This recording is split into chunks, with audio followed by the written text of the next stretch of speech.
అందులో నేను చాలా చిన్నపిల్లవాడిని మా నాన్న మా అమ్మ వెంకపటి బాగుండేవారు సుజానమ్మ గారు ఇక్కడికి వచ్చి పరిచయం చేసినటువంటి ఏరియాలో కొంతమందికి తెలిసినట్టుగా మా అన్నయ్య నేను ఎవరికి తెలియదు ఎక్కువగా. కానీ ఆ సమయంలో ఇక్కడ ఈ గ్రామంలో వారు వీరు వచ్చి ఆ రోజుల్లో సువార్త ప్రార్థించారు. ఇప్పుడు 75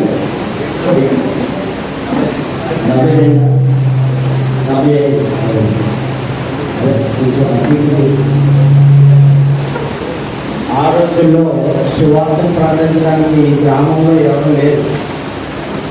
అప్పుడు వచ్చి ఆ అయ్యగారు ఈ అయ్యగారు ఈ రెండు కుటుంబాలు చాలా ప్రయాసపడ్డారు.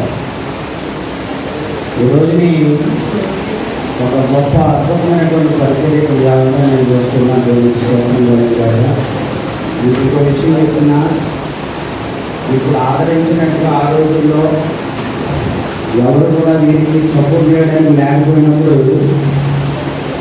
దేవుని మహిమని చెప్తున్నా. వాళ్ళు ఎంత కష్టపడారంటే ఈ గ్రామానికి వచ్చి ఈ గ్రామం అంటే చాలా పేదవాళ్ళని చెప్పి వాళ్ళ మీద కూలిపని చేస్తూ సేవ చేశారు. తెలుసండి, మట్టి మూసి కూలిపని చేసి ఆ కానుకలతో ₹10 ఆ కూలిపని చేసి సంఘం పెట్టారు. ఎంత ప్రయాసపడ్డారు తెలుసా? కాబట్టి అంత త్యాగం చేశారు, పరిచర్యగా వచ్చారు. ఆ త్యాగం ఈ రోజు ఇటువంటి పరిచర్య కనిపిస్తుంది. దేవుని స్తోత్రం కలుగుతాం. హల్లెలూయా, హల్లెలూయా. ఇప్పుడు మా జనరేషన్ వచ్చిన తర్వాత కొంచెం ట్రెండ్ మారింది. మా జనరేషన్ వచ్చిన తర్వాత ట్రెండ్ మారింది. మోటార్ సైకిల్, అప్పుడు వాళ్ళు కాలినడతో సైకిల్తో సేవ చేశారు. మా జనరేషన్ వచ్చేటప్పటికి మోటార్ సైకిల్స్ వచ్చినాయి. ఇప్పుడు నెక్స్ట్ జనరేషన్ పాలుంటేనే కానీ సేవ లేదు. అది పరిస్థితి. ఏదేమైనా దేవుడు అప్పగించినటువంటి పనిని వారికి చేస్తూ ఉన్నారు.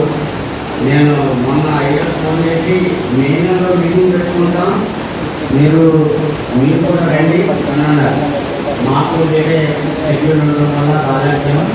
కానీ అకస్మాత్తుగా ఒక దుబాయ్ నుంచి ఒక ఫ్యామిలీ రావడం వల్ల రావడం జరిగింది. అయితే నేను ముందే డిసైడ్ అయ్యాను, ఈ వచ్చి మీతో సమయం గడపాలని ఆలోచించాం. కాబట్టి దేవుడి యొక్క సమయాన్ని ఇచ్చినందుకు దేవుడికి స్తోత్రం కలుగుతాం. హల్లెలూయా, హల్లెలూయా. సమయాన్ని వ్యర్థం చేయకుండా కొద్ది నిమిషాలు మనం దేవుడి యొక్క వాక్యంలోకి వెళ్దాం. ఆదికాండము 3వ అధ్యాయము 8వ వచనం.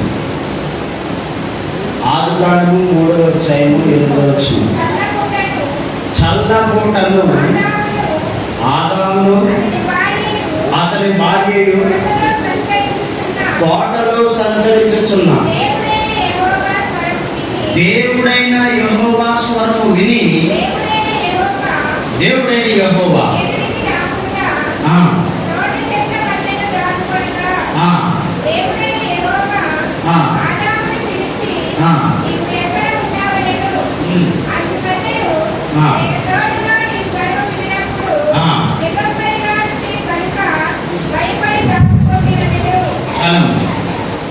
ఆ మొదటి లైన్లు 2 లైన్లు మరొకసారి చదవండి. చల్లపూటను ఆదామును అతని భార్యయు తోటలో సంచరించుచుండగా. చాలండి. ప్రతిరోజు చల్లపూట వేళ సాయంకాలమున దేవుడైనటువంటి యెహోవా ఎవరి దగ్గరికి వస్తున్నాడంట? ఆదాము దగ్గరికి, అవ్వ దగ్గరికి వస్తూ ఉన్నాడు. మీరు 3 రోజుల మీటింగ్లో అద్భుతమైనటువంటి సందేశం, దైవజనం చెప్పినటువంటి సందేశం విని తృప్తి పొంది ఆశీర్వదించబడడానికి దేవుని మహిమ కలుగుతాను. హల్లెలూయా. అందులో ఇది పోలిస్తే ఏదో చిన్న ఆవకాయ పద్ధతి అనుకోండి. ఈరోజు దేవునికి స్తోత్రం. హల్లెలూయా. సరే, దేవుడు ఆయన ఎటువంటి వాడు అని అంటే యెషయా గ్రంథము 57వ అధ్యాయము 15వ వచనం ఒకసారి చూడండి. యెషయా గ్రంథము 57వ అధ్యాయము 15వ వచనం.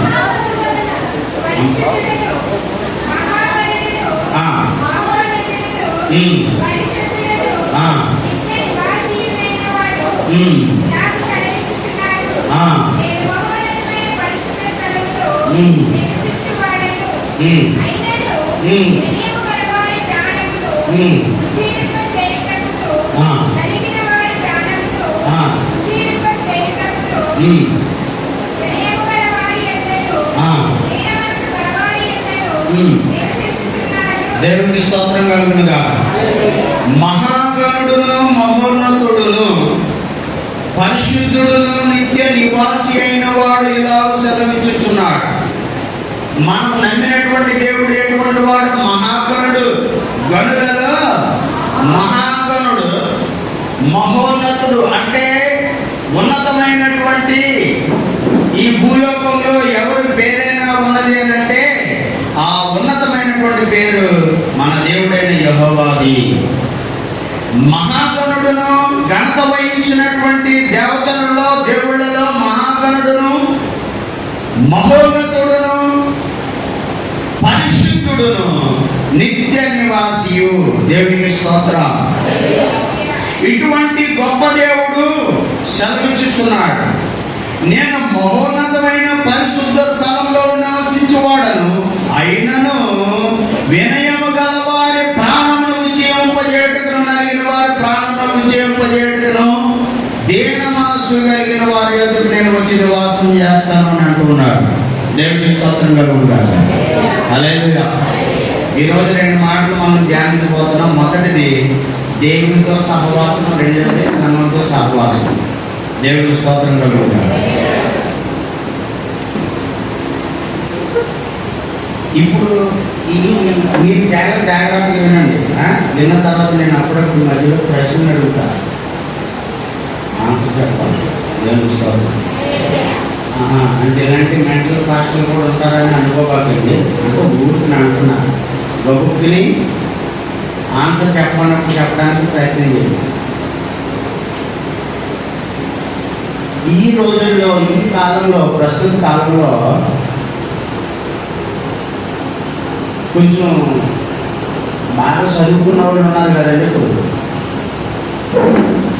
వీళ్ళు ప్రతిరోజు వారి యొక్క కుటుంబాలతో కలిసి ఏ పార్కులకో, పబ్బులకో, లేకపోతే ఎక్కడో దగ్గరికి వాకింగ్కి వెళ్తారు. చూసారా? వాకింగ్కి వెళ్తారు. ఎవరెవరు వెళ్తారు? భార్య భర్తలు వెళ్తారు, కొన్నిసార్లు పిల్లలు, కుటుంబం వాకింగ్కి వెళ్తారు. ఎప్పుడు నెట్ మధ్యాహ్నం వెళ్తారా? ఎప్పుడు వెళ్తారండి? సాయంకాలం. ఓకే.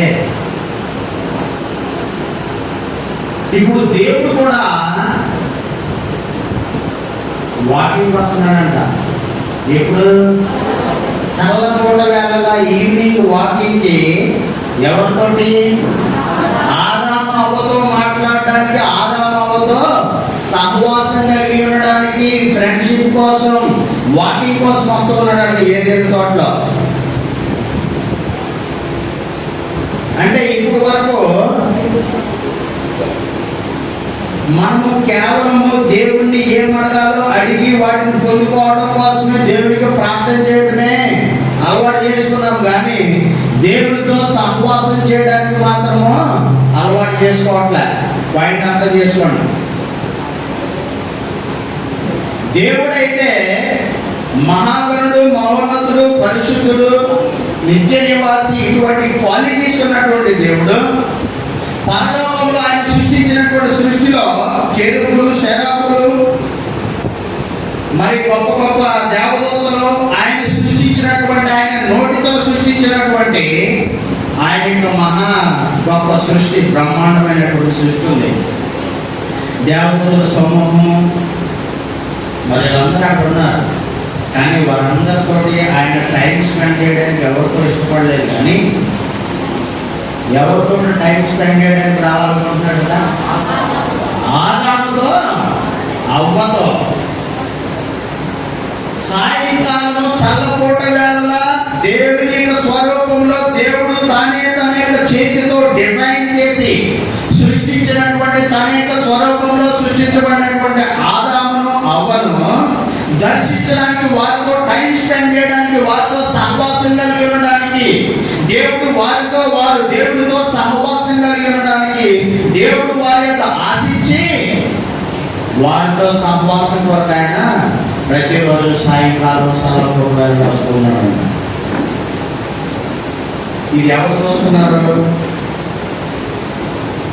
ఈవినింగ్ వాకింగ్ వీళ్ళందరూ నడిచేస్తున్నప్పుడు ఎవరు చూస్తున్నారు?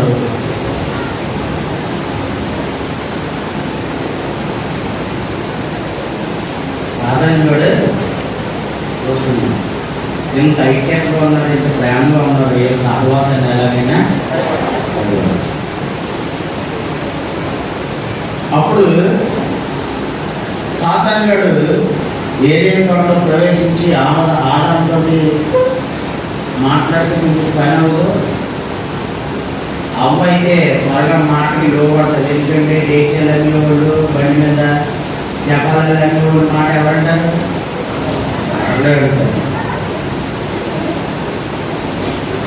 మొగడు దగ్గరికి ఏం చెప్పారంటే మన ఎలాగా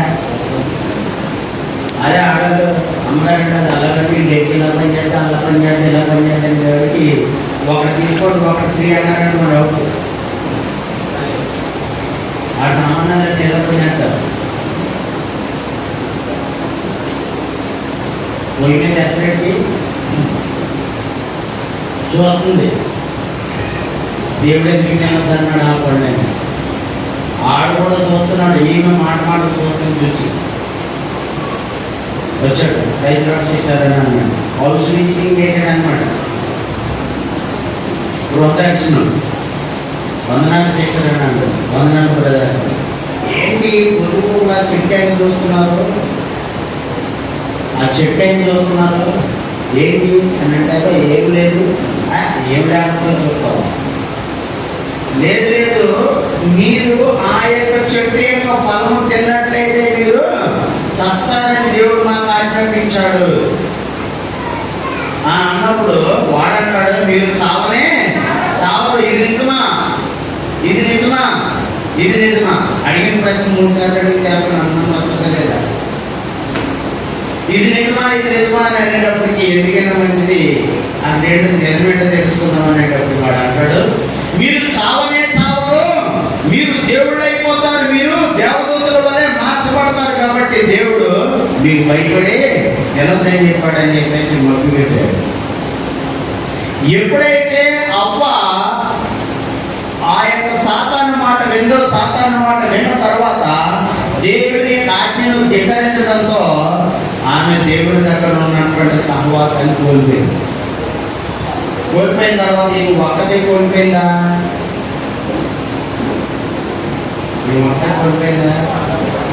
ఆదాం కూడా పాపం కొంతమంది స్త్రీలు ఉంటారు, భర్త మీద ప్రేమ ఎక్కువైపోయింది అనుకోండి, అడిగి షుగర్ బీపీ ఉన్నప్పుడు తీసుకుంటే ఒకసారి తినండి అంటారు. పాపం బాధించింది కాబట్టి ఏం చేస్తాంలే అంటే ఏదో పట్టుకొచ్చింది కదని తినేస్తారు. అలాగే ఆదాం కూడా ఏం అనలేక తినేసిన తర్వాత అసలు దాన్ని బయటపడదు. ఇప్పుడు దేవునితో వారు ఉన్నంత కాలము, దేవుని యొక్క మాట ప్రకారంగా వారు నడిచినంత కాలం ఏం తొందర కలగలేదండి. అదే సహవాస దోషం అంటారు. ఎప్పుడైతే దేవుని యొక్క మాటకు వారు లోబడగా, దేవుని యొక్క మాటకు వారు దగ్గర కాకుండా, దేవునికి వారు లోబడకుండా సాతాను యొక్క మాట ఎప్పుడైతే అవ్వ విని సాతాను మాటకు లోబడదో దేవుడితో సహవాసం కోల్పోయింది. దేవుడితో ఉన్నటువంటి ఆ సంబంధాన్ని కోల్పోయిన తర్వాత ఆమెతో పాటు తన భర్తను కూడా చదువుతుంది. సరే, మీకు ఒక విషయం చెప్తున్నాను వినండి. మీరు ఎవరింటికైనా మిమ్మల్ని పిలిచారనుకుందాం. మిమ్మల్ని ఎవరైనా మా ఇంటికి పిలిచారు.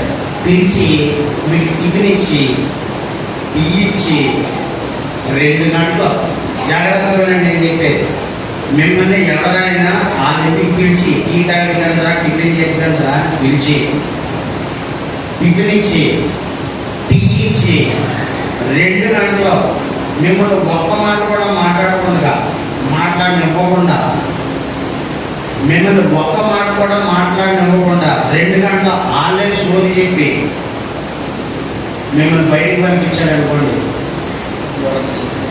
మీకు ఎలా ఉంటుంది?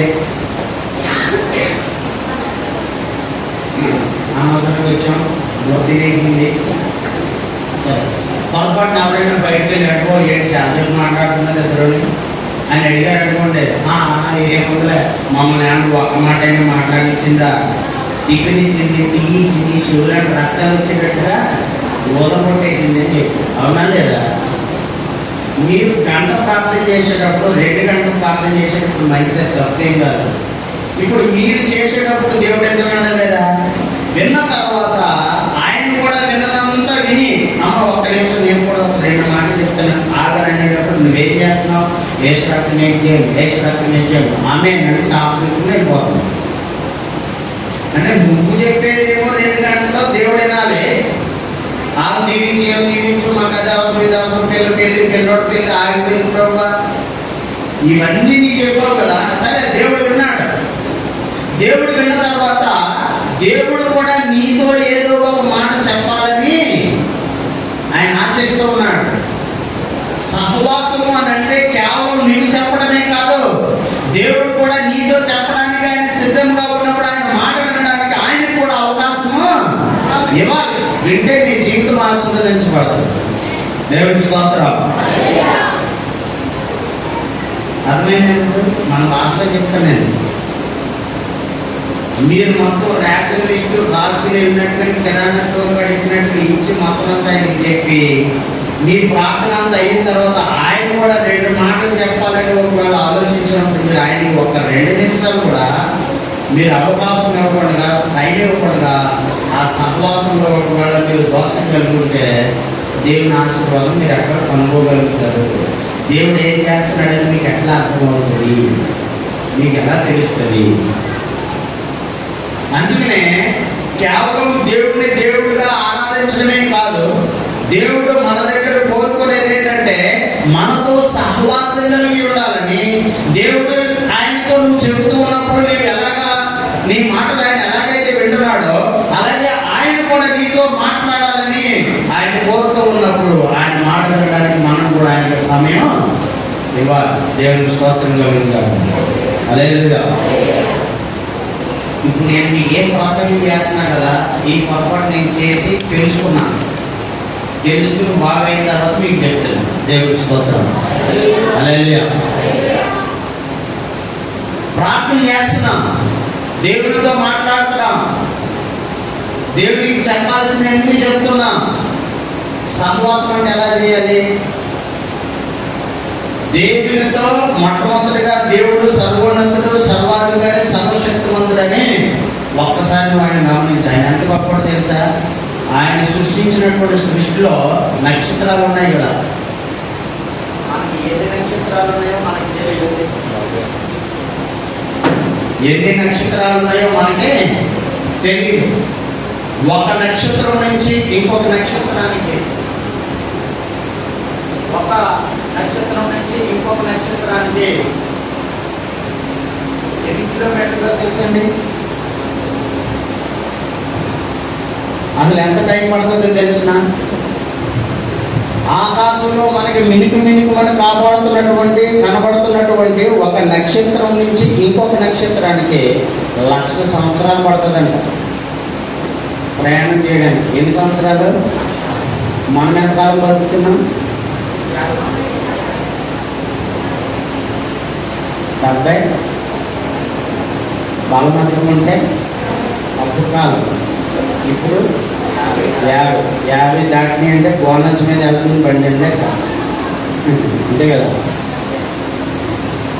మనము దేవుడిని ఆశించేటటువంటి సహవాసము మొట్టమొదటిగా ఆయనతో చేసేటటువంటి సహవాసం కంటే ఆయన ఎంత గొప్పడో ఒకసారి ఆలోచించు.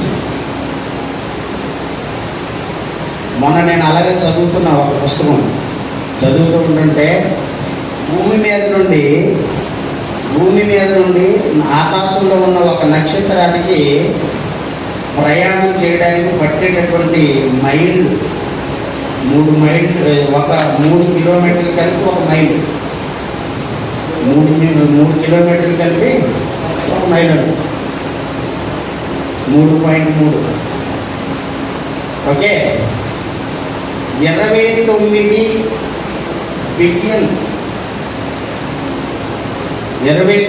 బిలియన్ మైల్స్ అంట. ఎక్కడి నుంచి? భూమి మీద నుంచి ఒక నక్షత్రానికి ప్రయాణం. ఇంత గొప్ప దేవుడు మన దేవుడు. చంద్రుడిలోనికి ఏదో పంపించి మేమేదో సాధించమని చెప్పుకుంటున్నాను. ఒక నక్షత్రం దగ్గరికి వెళ్ళాలంటే అంత సమస్య కాదు. ఇంత గొప్ప దేవుడు, మనం నమ్మినటువంటి దేవుడు, భూమి ఆకాశాన్ని సృష్టించినటువంటి దేవుడు. ఇంత గొప్ప దేవుడు పట్టుకుని చిన్నదానికి పెద్దదానికి దేవుడిని శోధిస్తూ ఉంటాము. దేవుడు ఏమంటాడంటే 1 యోహాను సువార్త 14వ అధ్యాయము 3-4 వచ్చినాడు. మొదటి నుంచి చదవండి, ఎందుకైనా మంచిది.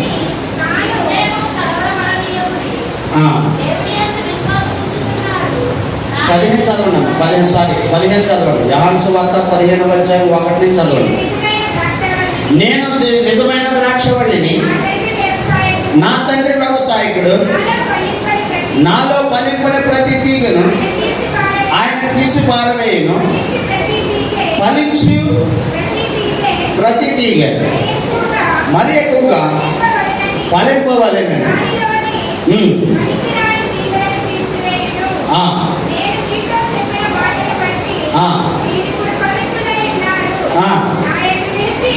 నా యందు నిలిచి ఉండడి, నేను మీ యందు నిలిచి ఉండును.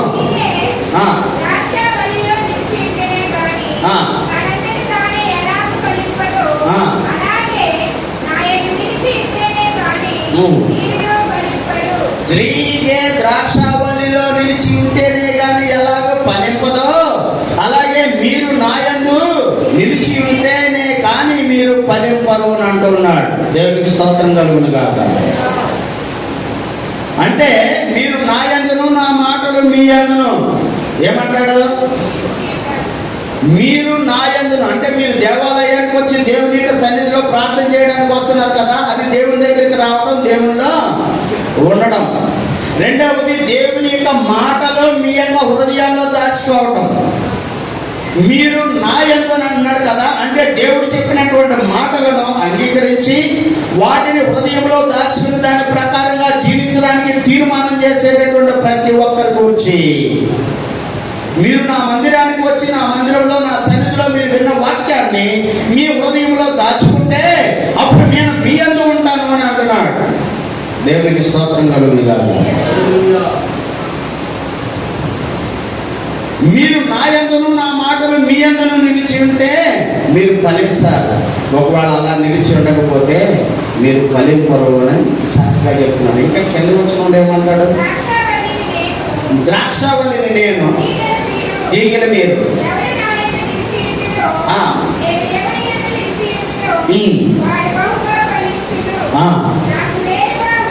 నాకు వేరుగా ఉండి మీరు ఏమీ చేయలేరు. అంటే ఇప్పుడు దేవుడు ఇక్కడ ఏం చెప్తున్నాడు?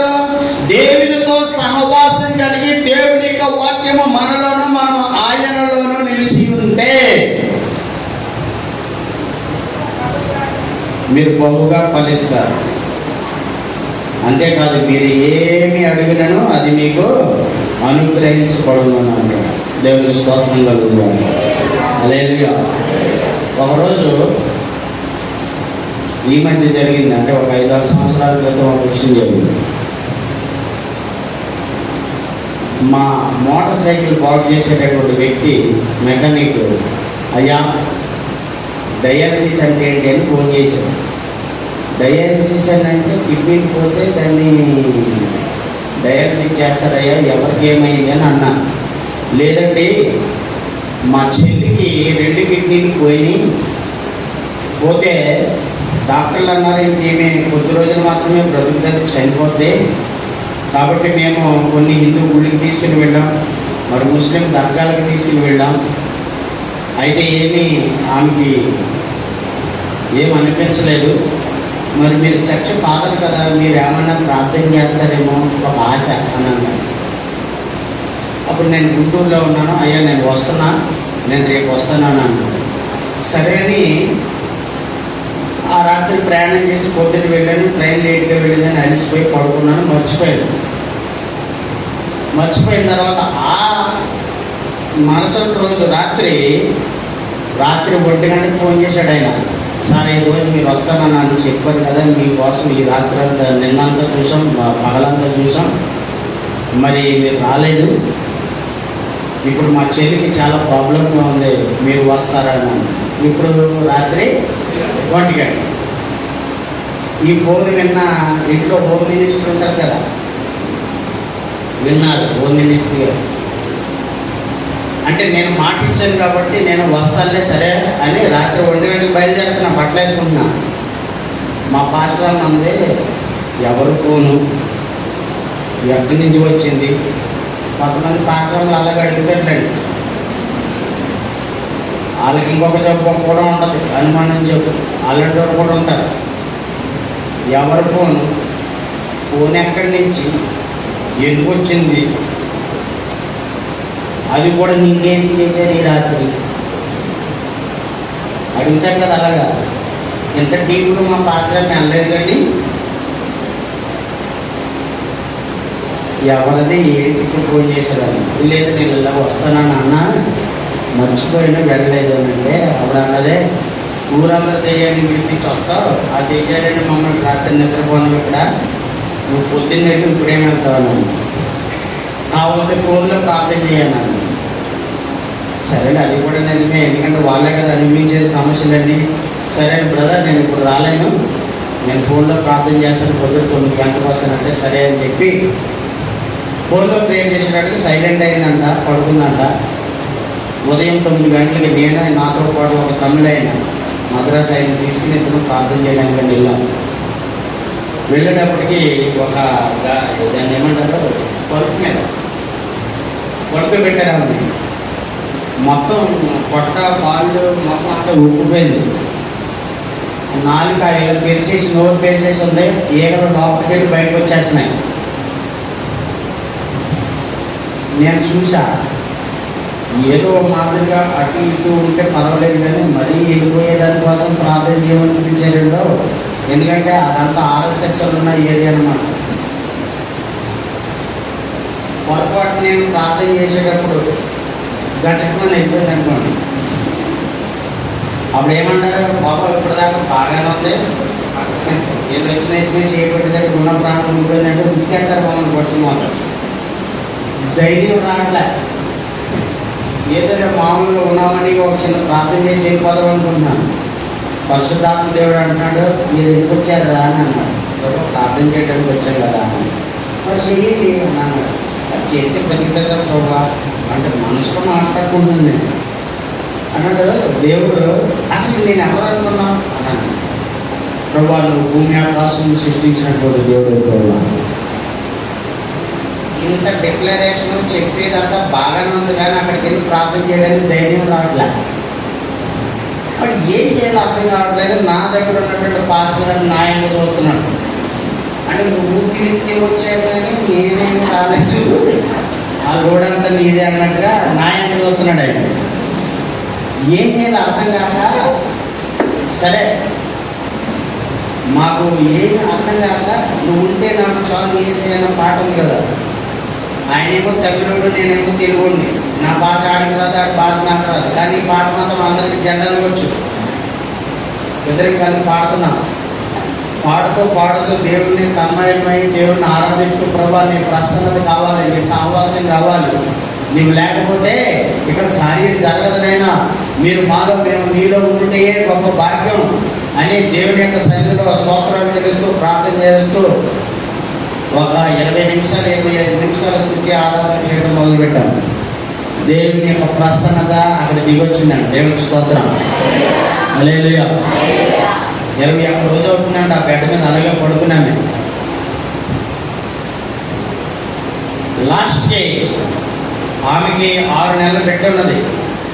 ఆ చంటి పెట్టిన కూడా భర్త వదిలిపెట్టేసి కిడ్నీ ఫెయిల్ అయిపోయింది, నాగేంద్రులని వదిలిపెట్టి వెళ్ళిపోయాడు. ఆ ప్రార్థన ద్వారాగా దేవుడు ఆ ఆరాధన చేసేటప్పుడు దేవుడు ఒక అద్భుతమైనటువంటి కార్యం. ఆమె ఆ ఆరాధన చేస్తున్నప్పుడు కళ్ళు తెరిచినా చూసింది అనమాట. మాకు కొంచెం ఎక్కడో బల్బు చిన్నగా లైట్ నీకు అంటే పర్వాలేదన్నమాట అని ధైర్యం వచ్చింది. అయినా మరి ఏమవుతుందో తెలియదు కదా. యోగు గారికి ఇవన్నీ జరుగుతున్నాయి. యోగు గారికి ఏమన్నా తెలుసా? ఆయన గ్రంథం మనం చదువుతున్నాం కాబట్టి పాపం ఇలాగైంది అలాగైంది అని మనకు తెలుసు, కానీ అసలు యోగు గారికి ఏమవుతుంది ఆయనకే తెలియదు. మా పరిస్థితి కూడా అదే. అక్కడ లాస్ట్కి దేవుడిని ఆరాధిస్తూ స్తుతిస్తూ ఉన్నప్పుడు ఆమె 2 చేతులు పైకెత్తి అనేటప్పటికీ పరిశుద్ధాత్మ దేవుడు అన్నాడు, ఆజ్ఞాపించాము కదా. ఒక పక్కనే తిరుగుతనం ఉన్నా ఇంకొక పక్కన దేవుడు చెప్తున్నాడు కాబట్టి నజరేయుడైన యేసు నామములో నీకు ఆజ్ఞాపిస్తున్నావు, లేచినాడు అన్నాను. ఫస్ట్ ఆ పక్క ఈ పక్క చూసింది, మాకు ఏదైపోయిందిరా మన పని అనుకుంటాం. మళ్ళీ పరిశుద్ధాత్మ దేవుడు అన్నాడు, ఆజ్ఞాపించవయ్యా, చేసేది నేను నువ్వు కాదు అన్నాడు. దేవునికి స్తోత్రం. మళ్ళీ ప్రభువా నీకు స్తోత్రం, యేసు రక్తం చేయం, యేసు రక్తం చేయం, యేసు రక్తం చేయమని చెబుతూ నజరేయుడైన యేసు క్రీస్తు నామములో నువ్వు లేచి నిలబడు అని ఆజ్ఞాపించి అలా చేపట్టుకునేటప్పటికి లేచి మొత్తం అంతా ఆ నిండంతా ప్రారంభించి దేవునికి స్తోత్రం. యేసయ్య నామానికి మహిమ కలుగును గాక. హల్లెలూయా. ప్రారంభించి అప్పుడు మాట్లాడుతుంది, అమ్మ నీ పేరేంటి అని అంటే సుమా అండి అని అన్నాను. 8 రోజుల మీద పడుకుని అంటే ఇంచుమించు 21 రోజు పైన అయిందండి. డాక్టర్లు ఏం చెప్పారంటే 2 కిడ్నీలు ఫెయిల్ అయిపోయి ఇంకా బ్రతకతో చెప్పారు. మరి నీకేమనిపించింది ఇప్పుడు అని అంటే, అయ్యా ఏదో ఒక కరెంట్ షాక్ తగిలినట్టుగా అనిపించింది నా బాడీలో, నాకు తేలికైపోయింది బాడీ అంటాను. దేవుడికి స్తోత్రం. హల్లెలూయా. ఇప్పుడు మాస్టర్ ముందుకుంటే వెళ్ళిపోయింది చూసారా, కిడ్నీ ఫెయిల్ అయిపోయింది, పనిచేయదు, అది ఎక్కువ అయిపోయింది కదా. ఆయనకి మ్యాటర్ తెచ్చింది. మా ఆవిడ మళ్ళీ రిపేర్ అయిపోయిందని చెప్పి నా భార్య నాకు ఇచ్చేయడానికి మళ్ళీ వచ్చి ఇంకొక పిల్లలు అన్నారు. దేవుడికి స్తోత్రం. హల్లెలూయా. ఇక నేను చెప్పేది ఏంటంటే, మాటనే కాదండి, మీరు కూడా దేవుని మీద విశ్వాసం ఉంచి నమ్మకంతో ఆయన మాటలు మనలో మనం ఆయనలో ఉంటే మీరేం ప్రార్థన చేస్తారో మీ ప్రార్థన కూడా దేవుడు జవాబిస్తారు. దేవుడికి స్తోత్రం కలుగునుగా. హల్లెలూయా. హల్లెలూయా. ఒకరోజు బ్రహ్మరాక్షసి దెయ్యం పట్టింది, 6 రోజులే వచ్చిందో కానీ లాస్ట్కి ఒక రాత్రి 3 గంటలకి మందిరంలో మాట్లాడుతుంది. అది అసలు నేను ఎవరు అనుకుని నన్ను చనిపోతున్నావు, అది నా గురించి తెలుసా? నా పేరెత్తితేనే సంటి పిల్లలు బాగున్నారు, నా పేరెత్తితేనే అసలే అన్నాను. అదే ఆ పేరైతే చెప్పుకోనన్నా. నా పేరు నేను చెప్పను, ఎందుకంటే ప్రజలందరూ నన్ను దేవుడని ఆరాధిస్తారు. అదే ఆ పేరు గొప్ప పేరు ఏంటో చెప్పుకోనంటే, లేదు మీ యేసయ్య శిలువ వేపులు నన్ను కొడుతున్నాయి, నేను ఇక్కడి నుంచి వెళ్ళిపోతాను, మీరు యేసు రక్తం జై అన్నటువంటి పాట పాడొద్దని అన్నాడు. దేవునికి స్తోత్రం. హల్లెలూయా. యేసు రక్తం జయమన్నటువంటి పాట పాడొద్దు. ఆ మేకులు నన్ను దించుతున్నాయి, నన్ను కొడుతున్నాయి, నా తల్లో నా చేతుల్లో ఆ పెద్ద అంగి వేసుకుని వచ్చిన ఆ దేవదూతలు నన్ను కొడుతున్నారు, నేను వెళ్ళిపోతున్నాను. అప్పుడన్నా మరేంటి పెద్ద మాట్లాడేదా పేరు చెప్పండి అనేదానికి బ్రహ్మరాక్షసి. ఆ ఊరి పేరు ఎక్కడి నుంచి వచ్చింది అది కూడా తెలియదు. చూసారా, దేవునితో మనకు సహవాసం ఉంటే, దేవునిలో మనం ఉంటే, దేవుని వాక్యం మనలో ఉంటే, దేవుని సన్నిధిలో నీ ప్రార్థనా జీవితం బలంగా ఉంటే, నీ దెబ్బకి దెయ్యానికి జ్వరం వచ్చి ఇక్కడ పెద్ద హాస్పిటల్ ఏదో చుట్టుపక్కల కనుక హాస్పిటల్ అడ్మిట్ అది సెలైన్ ఎక్కించుకోవాలి. దేవుని స్తోత్రం. హల్లెలూయా. నీ ఆత్మీయ జీవితం బలంగా ఉంటే, నీ ప్రార్థనా జీవితం బలంగా ఉంటే, వాక్యంలో కూడా నువ్వు బలంగా వాక్యాన్ని చదవాలి. దేవుని యొక్క వాక్యాన్ని చదవాలి, ధ్యానించాలి. నీ దెబ్బకి దెయ్యానికి జ్వరం రావాలి. దేవుని స్తోత్రం. ఏదో చూసి భయపడ్డానని అంటారు కొన్నిసార్లు. నిన్ను చూసి దెయ్యం భయపడ్డాను. దేవునికి స్తోత్రం. హల్లెలూయా, హల్లెలూయా. అదండి, దేవునితో ఉన్నటువంటి సహవాసంలో నీవు దేవునితో గడిపేటటువంటి సమయం కేవలం నువ్వు చెప్పడమే కాదు, దేవుడు కూడా నీతో ఏదైనా చెప్పాలని ఆశిస్తూ ఉన్నప్పుడు ఆయనకి స్వరం వినడానికి, ఆయనకి మెల్లనైన స్వరం వినడానికి నీవు కూడా అవకాశము ఇవ్వాలి. దేవుని స్తోత్రం. హల్లెలూయా, హల్లెలూయా.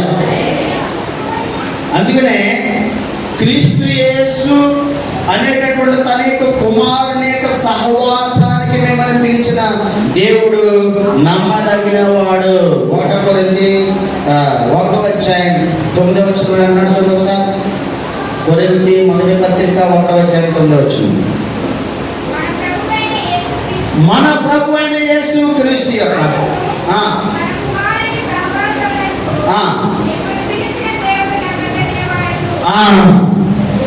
మనల్ని పిలిచిన దేవుడు నమ్మదగిన వాడు. దేవునికి స్తోత్రం. 75వ సంవత్సరంలో మీ అయ్యగారిని మీ అమ్మగారిని ఇక్కడికి పిలుచుకొచ్చాడు.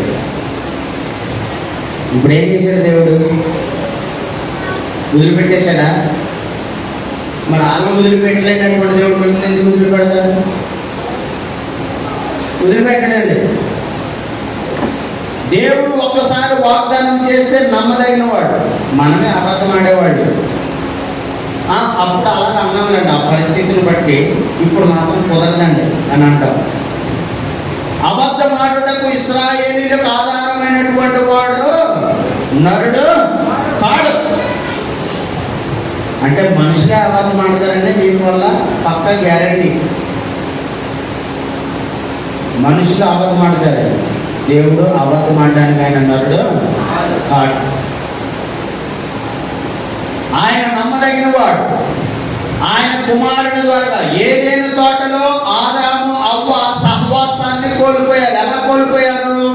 దేవుని యొక్క మాటకు విలువ ఇవ్వకుండా సాతాను మాటకు విలువించి వారు సహవాసాన్ని కోల్పోయారు. ఏదైనా తోటలో వారు కోల్పోయినటువంటి సహవాసాన్ని మరలా ప్రభువైన యేసుక్రీస్తు గెత్సేమనే తోటలో అనేక వేల సంవత్సరాల తర్వాత మరలా తిరిగి సంపాదిస్తూ ఉన్నాడు. ఒకసారి చూడండి, యోహాను సువార్త 17:20. యోహాను సువార్త 17:20.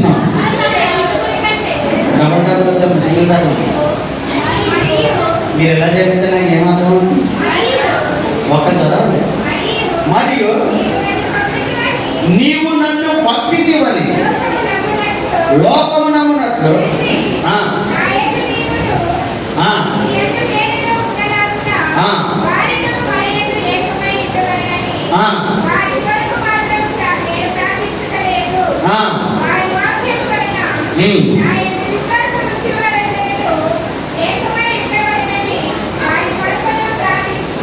దేవునికి స్తోత్రం. హల్లెలూయా. యేసయ్య గెత్సేమనే తోటలో ఏమని ప్రార్థన చేస్తున్నాడు? తండ్రి, నీవు నేను ఏకమై ఉన్నలాగున ఇదిగో నా యొక్క శిష్యుల్ని నీవు నాకేమేమైతే చెప్పావో ఈ యొక్క శిష్యుల్ని ఇచ్చా ఆ ఆజ్ఞలు. నీవు నేను ఏకమై ఉన్నలాగున వీరు కూడా మనతో ఏకమై ఉండాలని వీరి కొరకు ప్రార్థిస్తున్నాను. అంత మాత్రమే కాదు, వీరు బయటికి వెళ్ళి సర్వలోకానికి వెళ్ళి ఎక్కడైతే సువార్తను ప్రకటిస్తున్నారో, వీరు ఎక్కడైతే నీ యొక్క నామాన్ని ప్రకటిస్తున్నారో, వీరి మాట ఎంతమంది అయితే వింటున్నారో, ఈ శిష్యుల మాటలు ఎంతమంది అయితే వింటున్నారో, ఆ విన్నవారు కూడా నీవు నేను ఏకమై ఉన్నలాగున వీరు మనతో ఏకమై ఉండాలి. వీరు మనతో ఏకమై ఉండలాగున వీరు ఎవరికైతే వెళ్ళి సువార్తను ప్రకటిస్తారో వారు కూడా నీ యొక్క నామాన్ని స్వీకరించి వారు మనమందరము ఏకమై ఉండాలని నేను వారి కొరకు ప్రార్థన చేస్తున్నాను. దేవునికి స్తోత్రం. హల్లెలూయా. బోర్ పడుతుందా? అర్థమవుతుందా? దేవునికి స్తోత్రం కలుగుతుంది. హల్లెలూయా. ఇప్పుడు మనకి దేవుడు ఇచ్చినటువంటి ఆధిక్యత ఏంటో తెలిసిన, ఆయనతో ఏకమై ఉండాలని. ఆయనతో ఏకమై ఉండాలని ఆయన ఎలా 4:15 ఏమంటాడంటే, మీరు నన్ను ప్రేమించిన యెడల నా ఆజ్ఞలను గైకొందురు. అలాగే 26వ వచనంలో ఏమంటాడంటే, తండ్రి నీవు నాకు అప్పగించినటువంటి వాక్యం నేను వీరికి ప్రకటించింది. వీరు నాతో మాతో మనతో ఏకమై ఉండులాగని నేను వీరికి ఆజ్ఞాపించినటువంటి వాక్యాలు. చూడండి ఒకసారి ఆ మాట చదవండి. యోహాను 14:22 ఒకసారి చూడండి.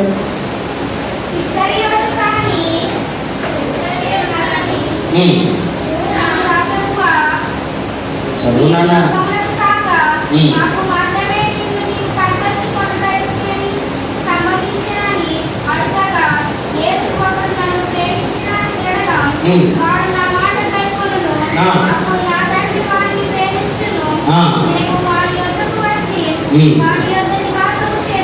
దేవునికి స్తోత్రం. ఒక్కడు నన్ను ప్రేమించుచున్నానని చెప్పినట్లయితే వాడు నేను చెప్పినటువంటి నా మాటను గైకొని నడవవలెను. నేను చెప్పినటువంటి మాటను గైకొని నడుచున్నప్పుడు తండ్రి నేను ఎలాగైతే ఏకమై ఉన్నామో అలాగనే నేను నా తండ్రి మేము వచ్చి వారి యొక్క నివాసము చేతుము. దేవునికి స్తోత్రం. హల్లెలూయా, హల్లెలూయా. అంటే దేవుడి దగ్గరికి వచ్చి దేవుడితో మనకు సహవాసం చేస్తే, దేవుడు మనలో ఉంటే ఆయన యొక్క ప్రసన్నత మనలో ఉంటే, ఆయన యొక్క సన్నిధి మనలో ఉంటే, ఆయన సహవాసం మనలో ఉంటే నువ్వు చేయి చూస్తావు. సరే, ఇప్పుడు ఇక్కడ ఏం డిమాండ్ చేస్తున్నాడు దేవుడు? ద్వితీయోపదేశకాండం ఒకసారి చూడండి.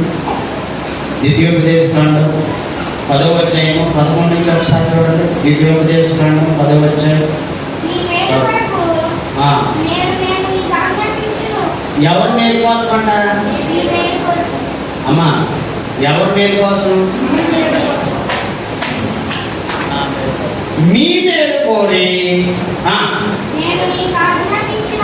నేను మీకు ఆజ్ఞాపించినట్లు యెహోవా ఆజ్ఞలను కట్టడలను అనుసరించి నడుచుకొనవలెనని మాట కాక మీ దేవుడైన యెహోవా మిమ్మును ఏమడుగుతున్నాడు? అక్కడ క్వశ్చన్ మార్క్ చూడండి. నా మాటను అంగీకరించి నా మాట ప్రకారంగా జీవించని నిన్ను అడగడం తప్ప నీ దగ్గర నేను ఆమెను అడిగానా? నేను బలిని కోరేవాడుని కాదు, కానీ కనికరమనే కోరుచున్నాను. మొన్న రీసెంట్గా మా అమ్మ చనిపోయిందని. ఆవిడ చనిపోక ముందు ఒక నెల ముందు నేను వచ్చాను. వచ్చిన తర్వాత నన్ను చూస్తున్నాను. వచ్చావా? అవును.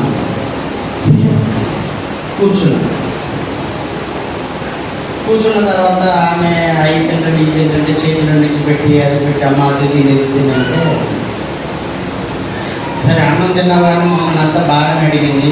ఆ రోజు బాగా ఉంది. మరుసటి రోజు అమ్మ మరి నేను వెళ్తున్నా, ప్రయాణం చేస్తున్నాను. అప్పుడే పడుతున్నావా?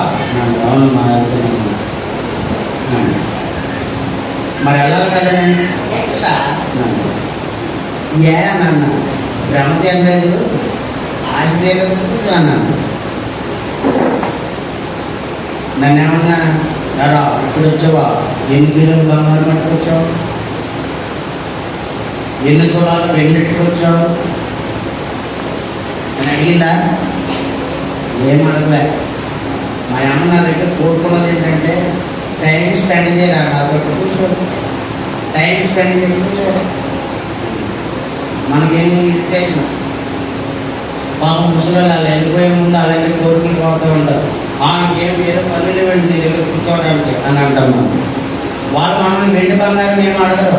అమ్మా, అత్తగారిని చూసేవాళ్ళు, కోడల్ని చూసేవాళ్ళు కొంచెం జాగ్రత్తగా వినండి. మీరు ఏ విత్తనాన్ని విత్తుతారు అదే పంట కోస్తారు. ఇప్పుడు కోడలుగా ఉన్నవారు తప్పక జీవితంలో అత్తగారు అవ్వకం మానరు,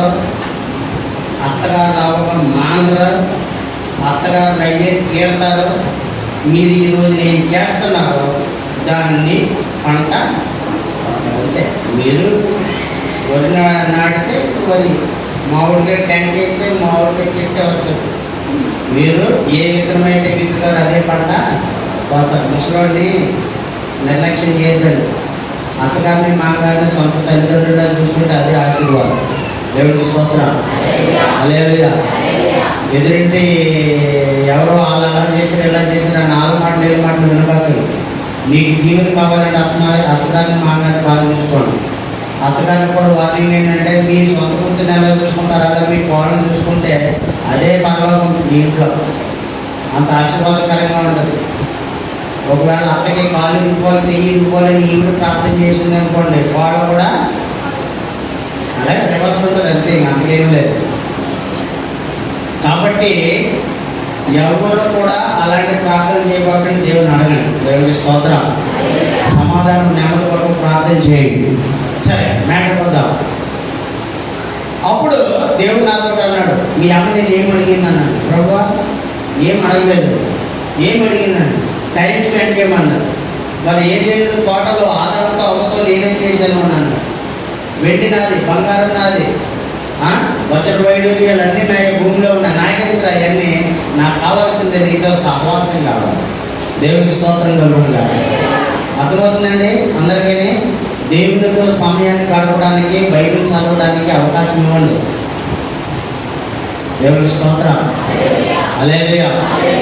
బైబిల్ తప్పనిసరిగా ప్రతిరోజు మనం చదవవలసినటువంటి అవసరత ఉంది. మనము ఈ దేహాన్ని బలపరచుకోవడానికి ఎలాగైతే టిఫిన్ చేస్తున్నాం చూసారా, అలాగే మన ఆంతరంగిక పురుషుడు మన ఆత్మ బలం పొందాలని అంటే బైబిల్ కూడా చదవాలి. బైబిల్ ఆత్మీయ ఆహారం.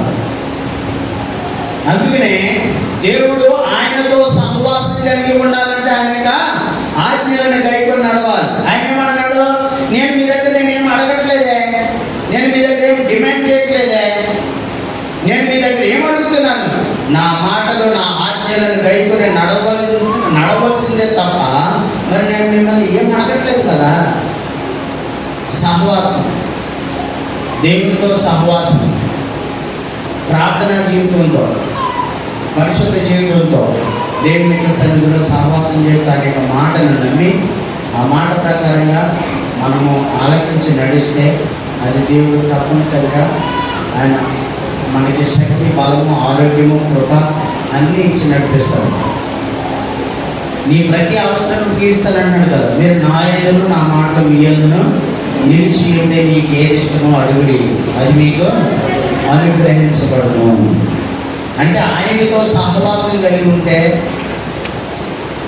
తప్పక అనుగ్రహిస్తాడు. సహవాసం అంటే ఎలాగా? వాక్యం చదవాలి, ప్రార్థన చేయాలి, ఆయనకు అనుకూలమైనటువంటి జీవితము జీవించాలి. వాక్యం చదవాలి, ప్రార్థన చేయాలి, దేవుడు చెప్పేటటువంటి మాట కూడా మనం అవకాశము ఇవ్వాలి, ఆలోచించాలి. అప్పుడు ఆయన యొక్క సహవాసం మనలో ఉంటుంది. రెండో సహవాసం మనందరికీ బాగా తెలుసు. ఫిబ్రవరికి రాసినటువంటి పత్రిక 10వ అధ్యాయం 22, ఫిబ్రవరి 10:22.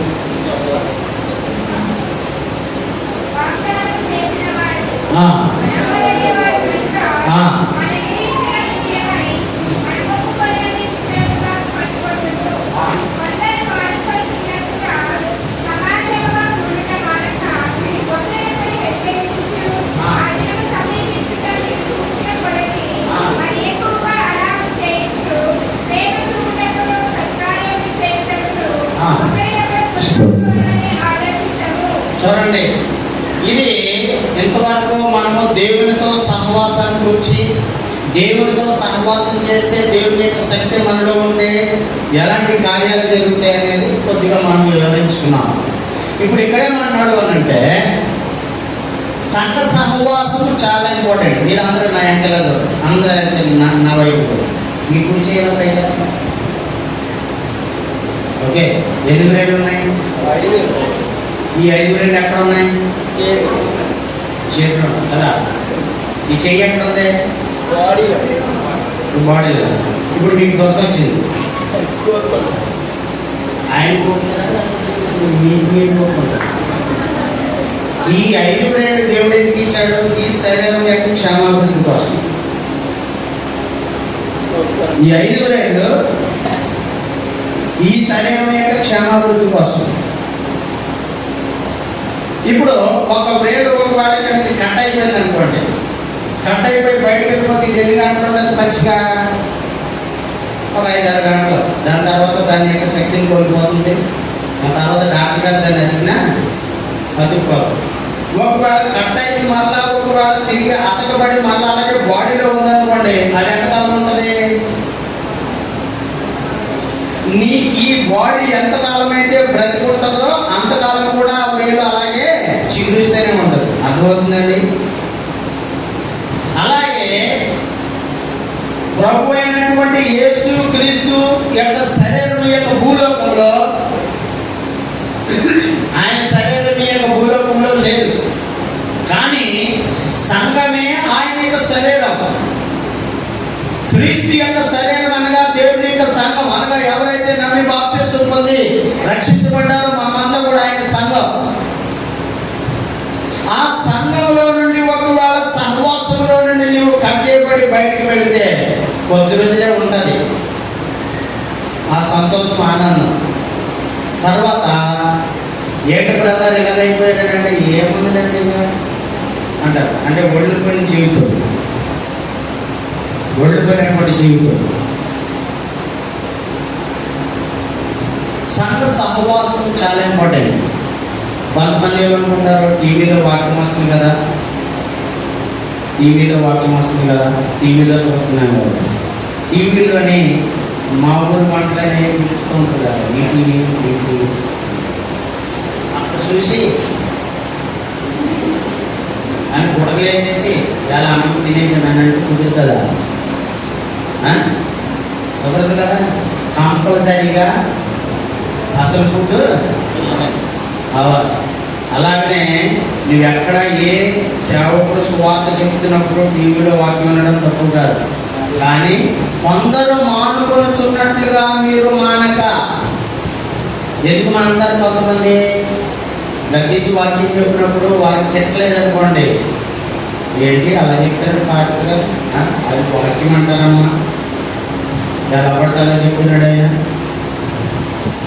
నేను ఇప్పుడు ప్రాణండి.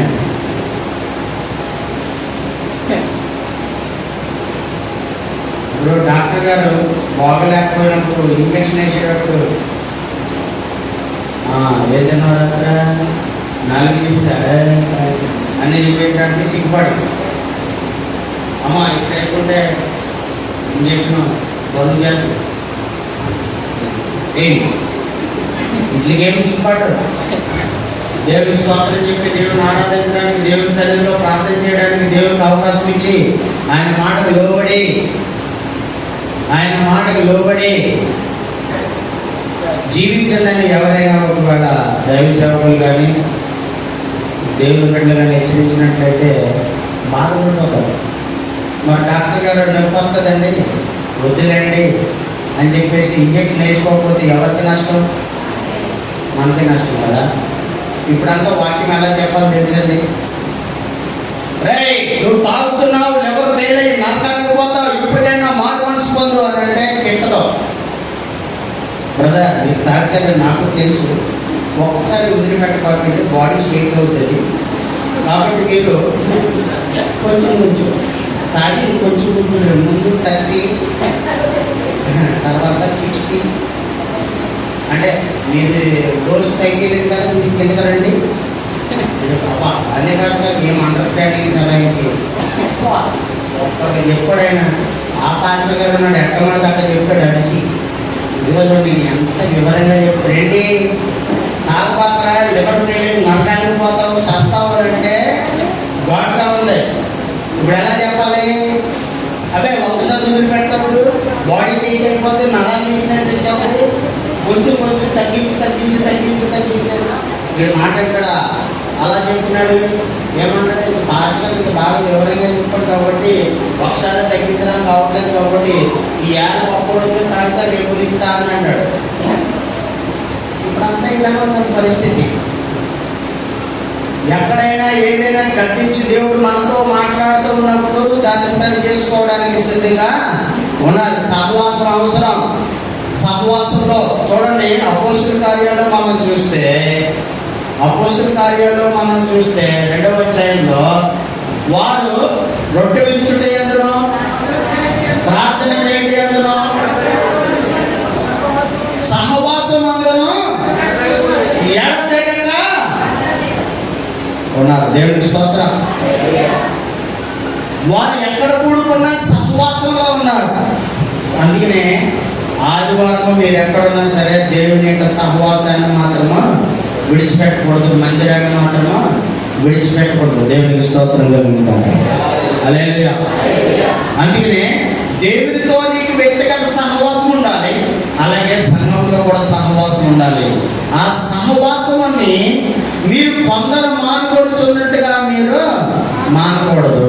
కొన్నిసార్లు దేవుని యొక్క సంఘానికి వెళ్ళేటప్పుడు కొన్నిసార్లు ఏం చేస్తే తెలిసిన సైతాను ఎవరినొకరు ప్రేరేపించి మిమ్మల్ని ఆదివారం గుడికెళ్ళకుండా చెడగొట్టడానికి మీకు ఎంత బాగా ప్రియులుగా ఉంటారు చూసారా, అత్యంత ప్రియులు, వాళ్ళని ప్రేరేపించి పంపిస్తారు.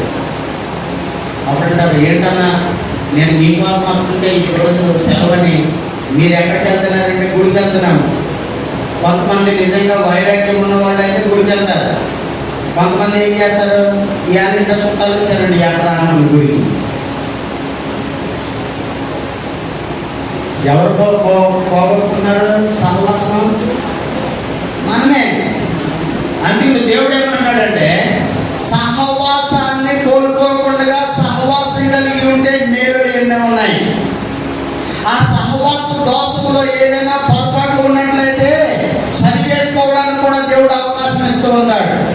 వాక్యం వినడం ద్వారాగా, ప్రార్థన చేయడం ద్వారాగా, అలాగే మనకు ఉన్నటువంటి కొన్ని సమస్యలను పరిష్కరించడానికి సంఘంలో ఉన్నటువంటి బిడ్డలు మన వరకు కన్నీటి ప్రార్థన కూడా చేస్తారు. ఆ సహవాసం వల్ల మనకి దీవెన, ఆశీర్వాదం, నెమ్మది, సమాధానం కలుగుతారు. దేవుడికి స్తోత్రం కలుగుతారు. హల్లెలూయా. అర్థమైందండి? మొదటిగా ఎవరితో సహవాసం కలిగి ఉండాలి? దేవుడితో. దేవుడితో సహవాసం కలిగి ఉండాలంటే కావలసినటువంటి మసాలా పట్టులు ఏంటి? నేను కూర ఉన్నప్పుడు మసాలా వేస్తాం కదా, అలాగే దేవుడితో సహవాసం కలిగి ఉండాలంటే ఏం మసాలా ఉండాలి? వాక్యమా? వాక్యం చదివి ధ్యానించాలి. వాక్యం చదివి ధ్యానించాలి. నీకు ఫుల్ టెన్షన్గా ఉందని చెప్పి చిన్న కీర్తన తీసుకుని ఒక 4 మాటలు చదివేసి స్తోత్రం ప్రభువుని ప్రార్థన చేసేది ఎక్కలేదు. మేకల్ని, ఆవులని మీరు చూడండి, గడ్డి చేసిన తర్వాత ఇంటికి వచ్చి అట్లని వదిలిపెట్టిన తర్వాత పట్టరాడి దగ్గర ఏం చేస్తాయి? ఎమరేస్తాయి కదా. మీరు తప్పు అని ఏదైనా ఒక శబ్దం చేయండి, మేక ఎలా చూస్తుంది? నమ్మకం చూసారు ఎప్పుడైనా? అంటే నెమరు వేయడం అంటే మీరు ఏమైతే వింటున్నారో ఇంటికి వెళ్ళిన తర్వాత కూడా మనం ఎక్కడ పొరపాటు చేస్తున్నాం, ఎక్కడ దేవునికి దూరం అయ్యామో, ఏ విషయంలో దేవునికి దూరం అయ్యామో మనం నేర్చుకోవాలి. కూర్చొని ఆలోచించాలి, వాక్యానుసారంగా జీవిస్తున్నామా లేదని. ఆ వాక్యాన్ని మనం ధ్యానించడమే నెమరు వేయడం. ఆ నెమరు వేసినప్పుడు దేవుడు మనకి కార్యం చేస్తాడు. అంటే వాక్యం చదవాలి, ధ్యానించాలి.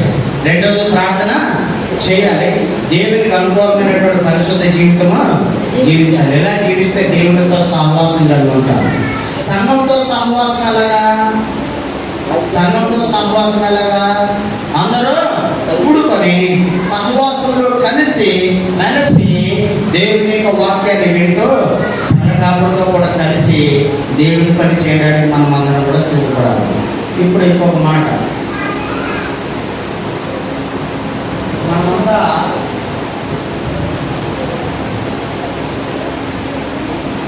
దేవుని యొక్క సహవాసంలో ఉన్న వారికి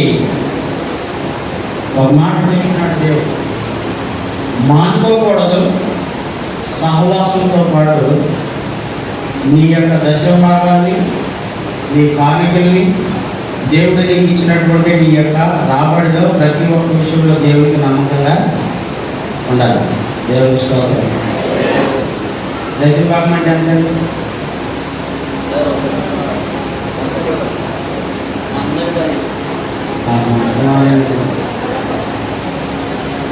ఇలా చెప్తాను నేను, 10 రూపాయలు వడ్డీకి ఒక 100 రూపాయలు అట్టుకొచ్చారనుకోండి, వడ్డీ అంతా ఒక 1000 రూపాయలు 10 రూపాయలు వడ్డీ కట్టుకొచ్చారనుకోండి ఎవరి దగ్గర అయినా, ఎంత వడ్డీ? అర్థమైందా? అలాగే దేవుడు మనకి ఇచ్చిన రాబడిలో 10వ వంతు దేవుడికి ఇచ్చి దేవుడిని కనపరచాలి. మీరు ఇచ్చేటటువంటి కానుకలు కానీ మీరు ఇచ్చేటటువంటి డబ్బులతో దేవుడు బిల్డింగ్లు కట్టడం, నువ్వెంత నమ్మకంగా జీవిస్తున్నావో దేవుని మాటని దేవుడు నేను టెస్ట్ చేస్తున్నాడు. ఒకనొక టైంలో భయంకరమైనటువంటి ఇబ్బందుల్లో ఉన్నాను నేను. ఇబ్బందుల్లో ఉండి బలంగా ప్రార్థన చేస్తున్నాం, ప్రభువా ఈ దారిద్ర్యం నుంచి నాకు విడుదల దయచేయి, ఈ యొక్క కష్టాల నుంచి ఆర్థిక సమస్యల నుంచి విడుదల దయచేయి అంటే దేవుడు వాక్యం చూపిస్తున్నాడు. వాక్యం చూపిస్తున్నప్పుడు ఏంటి ప్రభు అని అడిగితే, నువ్వు దశభాగం ఇవ్వలేదు కదా అనుకో, ప్రభు నేనే పాస్టర్ని కదా, వేరొకరు నాకు ఇస్తే నేను బ్రతకాను కదా, మరి నేను దశభాగం ఏంటంటే వాక్యం చదివేది అని అన్నాడు. లేవీలు కూడా దశభాగం ఇచ్చారు. దేవుడికి స్తోత్రం కలుగుగా. హల్లెలూయా. అప్పుడు అన్నాడు, నువ్వు దశభాగం ఇవ్వకపోవడం వల్ల నువ్వు దీవించబడలేదు, నువ్వు కూడా దశభాగం ఇవ్వడం నేర్చుకున్నాను. దేవుడికి స్తోత్రం. నేను అది ఇవ్వడం నేర్చుకున్న తర్వాత దేవుడు నన్ను ఆశీర్వదించడం ప్రారంభించాను. మన సంఘంలో ఈ మాట దశభాగాల గురించి కొంచెం గట్టిగా చెప్పారనుకోండి, పాస్టర్ గారి మీద మొత్తం తేడా జరిగినట్టుంది, జనాల మీద అయిపోతున్నాడని అనుకుంటారు. అంతేగాని దీవించబడాలని దేవుడు తన యొక్క వాక్యాన్ని హెచ్చరిస్తూ ఉన్నాడు. నేను దుబాయ్కి దేవుడు నన్ను తీసుకుని వెళ్ళాడు. దుబాయ్లో ఎన్ని డబ్బులు వచ్చినాయో, దుబాయ్లో వచ్చినప్పుడు కానుకలన్నింటినీ దశభాగం తీసి అక్కడ ఉన్న పాస్టర్ గారికి దశభాగం ఇచ్చేసాను. ఆయన అన్నాడు, అయ్యా మీరు ఇంటికి తీసుకున్నారని ఆనందకరంగా ఉన్నారు కదా, అది ఉన్నారు కదా, ఇది ఉన్నారు కదా, అయ్యా దేవుడు నన్ను ఆశీర్వదించాడు, నేను కూడా దశభాగం ఇవ్వాలి, అది దేవుడు నాతో మాట్లాడినటువంటి విషయం అని చెప్పి నాకు ఎంత వచ్చిందో ఆ వచ్చినటువంటి దుబాయ్ డబ్బులు నేను దశభాగం చేసి పాస్టర్ గారికి ఇచ్చి ప్రార్థన చేసి వచ్చేసాను. అప్పుడు ఆ పాస్టర్ గారు అంటాడు, నేను ఎంతవరకు లైఫ్లో దశభాగం ఇవ్వలేదు, నేను మాట్లాడుతాను దశభాగం. దేవుడి స్తోత్రం. హల్లెలూయా. అంటే నేను నేర్చుకోవడం వల్ల ఇంకొక ఆయనకి జ్ఞానోదయం కలిగింది. దేవుడికి స్తోత్రం.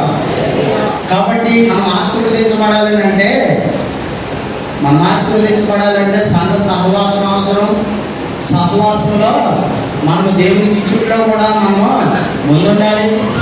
దేవుడిని మహిమపరుస్తూ దేవుని యొక్క సంఘంలో సహవాసంలో ఉండాలి. తర్వాత సహవాసంలో ఎటువంటి పొరపాట్లు లేకుండా చూసుకోవాలి. లేకున్నట్లయితే కష్టం. చూడండి, ఈ మాట చెప్పి నేను ముగిస్తాను. అపోస్తల కార్యాలు 6వ అధ్యాయం 1వ వచనం చూడండి. అపోస్తల కార్యాలు 6వ అధ్యాయం 1వ వచనం. ఆ దినములలో జాగ్రత్తగా ఒకసారి తీసుకొని ఉన్నందుకు అపోస్తల కార్యాలు 6వ అధ్యాయం. ఆ దినములలో శిష్యుల సంఖ్య విస్తరించుచున్నప్పుడు అనుదిన పరిచర్యలో తమలోని విధవరాండ్రులను చిన్న చూపు చూసినని హెబ్రీయుల మీద గ్రీకు భాష మాట్లాడు. చూసారా ఎప్పుడు జరుగుతున్నాయి గొడవలు? ఆ దినములలో సంఘము విస్తరించుచున్నప్పుడు పరిచర్యలో కొన్ని సమస్యలు వచ్చినాయి అంటండి. అంటే ఎక్కడ వచ్చినాయి సమస్యలు? పరిచర్యలో సమస్యలు ఎక్కడ వచ్చినాయి? కూటాలు జరుగుతున్నాయి. కూటాలు జరుగుతున్నప్పుడు భోజనాలు పెడుతున్నారు. భోజనాలు పెడుతున్నప్పుడు పీసులు పడలేదంట, మొక్కలు చికెన్ పీసులు మటన్ పీసులు పడలేదంట. అది చూసావా? ఎలాగైనా మనం అంటే కొంచెం దూరంగానే పెడుతున్నారు, మనం ఈ పక్కకి పెట్టేసారు ఆ పక్కకి పెట్టేసారని మాట్లాడుకున్నారంటారు. భోజనం కూడా మీరు కావాలి ఇంటికెళ్ళి చదవండి. జనాలు విస్తరించుకున్నప్పుడు ఆహారం దగ్గర వారికి కొనడానికి వచ్చినాయి. భోజనం వడ్డించే కదా. అంటే సంఘ సహవాసంలో భేదాలు కానీ, భేదాభిప్రాయాలు కానీ, భిన్నాభిప్రాయాలు కానీ, ఆహారం దగ్గర కానీ, లేక వేరొక విషయాల్లో కానీ మనం అవకాశం ఇవ్వకుండా నీవు ప్రభు సన్నిధికి వచ్చావు, ప్రభుతో సహవాసం కలిగి ఉన్నావు, ప్రభు యొక్క శరీరం అనేటువంటి సంఘంలో సహవాసం కలిగి సంఘ క్షేమాభివృద్ధి నిమిత్తం నీవు పనిచేయాలి. దేవునికి స్తోత్రం కలుగునుగా. హల్లెలూయా. అలాగే నువ్వు జరిగినట్లు, అలాగే నీవు జరిగించినట్లయితే నీవు నీ కుటుంబము యెహోషువ కుటుంబం వలె దీవించబడుతుంది, యోబు కుటుంబం వలె కాపాడబడుతుంది. ఎన్ని సమస్యలు వచ్చినా దాని నుంచి మీరు విడుదల పొందుతారు. దేవుడు నీలో ఉంటే, నీకు దేవుడిలో ఉంటే దేవుడి యొక్క మహిమ నీలో కనపడుతుంది. దేవుడికి స్తోత్రం. హల్లెలూయా. ఇంకొక మాట చెప్పి ముగిస్తాను. ఒకరోజు ఒక దయ్యం పట్టిన స్త్రీని తీసుకొచ్చారు మా సంఘాన్ని.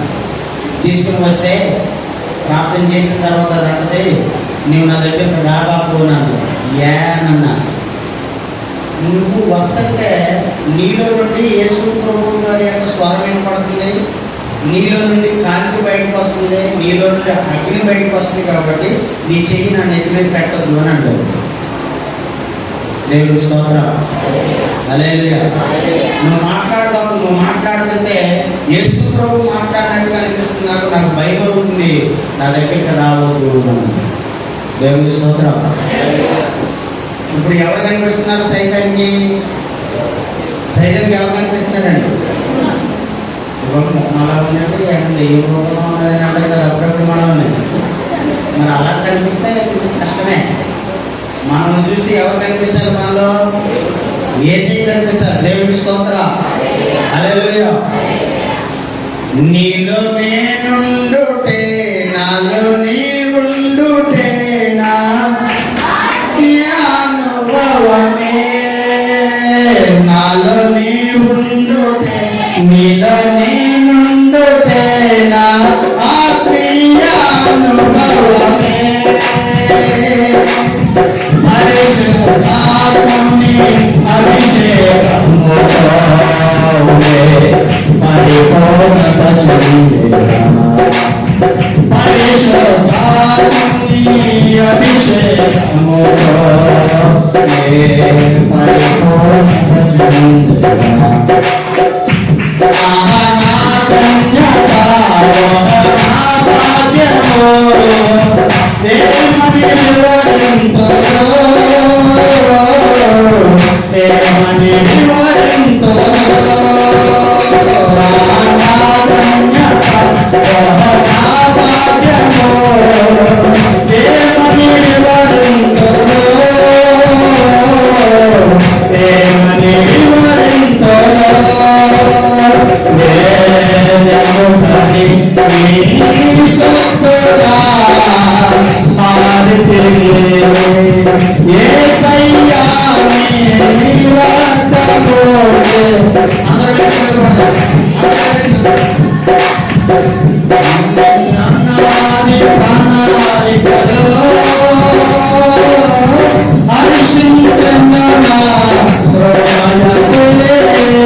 అయ్యా ఈ యొక్క సంఘాన్ని ఏర్పాటు చేసుకున్నందుకు నీకు స్తోత్రం.